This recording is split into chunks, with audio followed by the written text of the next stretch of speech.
50 centesimi a corsa. Tanto costerà il servizio navetta che partirà dal 1° dicembre per i dipendenti dell'azienda ospedaliera di Padova e dello IOV, con collegamento diretto dal parcheggio della Cittadella alla Stanga, dove già esiste una convenzione.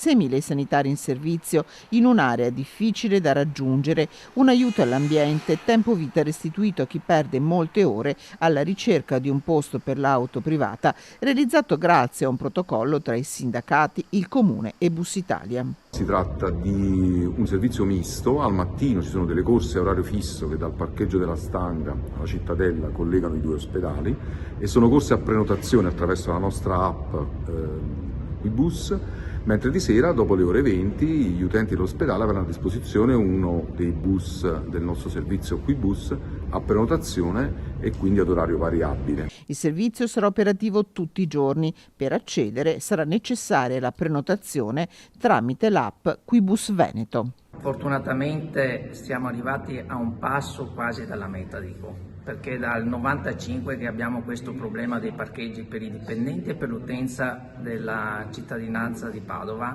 Con questo protocollo si va a iniziare un percorso risolutivo per la soluzione dei parcheggi e per tutto il personale dell'azienda ospedaliera di Padova. Riteniamo che sia un piccolo punto di partenza e che si debba lavorare ancora per trovare una soluzione definitiva, ahimè, all'annoso problema dei parcheggi in questa città. Questo nuovo servizio si inserisce all'interno di una pianificazione più vasta per migliorare la mobilità sostenibile in città, in particolare quella della nuova linea tranviaria SIR 3 stazione Volta Barozzo, che andrà a servire proprio l'ospedale.